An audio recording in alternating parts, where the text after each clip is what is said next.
নমস্কার। ইতিহাসে আজকের দিনে কী রয়েছে দেখে নেব প্রতিদিনের মতো। 1468-তে মুদ্রণ শিল্পের জার্মান পুরোধা ইয়োহান গুটেনবার্গের মৃত্যু।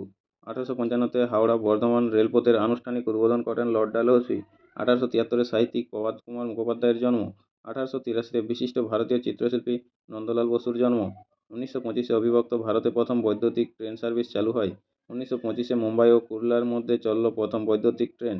1936-এ অস্ট্রেলীয় ক্রিকেটার ও কোচ বব সিম্পসনের জন্ম। 1943-এ কলকাতা ও হাওড়ার সংযোগকারী রবীন্দ্র সেতু সর্বসাধারণের জন্য উন্মুক্ত করা হয়। 1954-তে এলাহাবাদের কুম্ভমেলায় পদপিষ্ট হয়ে মৃত্যু 3 শতাধিক মানুষের। 1957-তে অভিনেত্রী দীপ্তি নাভালের জন্ম।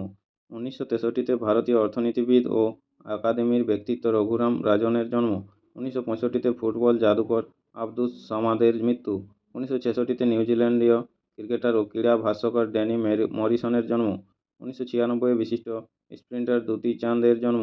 1997-এ বিধ্বংসী অগ্নিকাণ্ডে কলকাতা বইমেলা ভস্মীভূত হয়। 2000-এ কিংবদন্তি তবলাবাদক ওস্তাদ আল্লাহ রাখার মৃত্যু। 2012-তে চলচ্চিত্রকার তথা রাইটার রাজ কানওয়ারার মৃত্যু।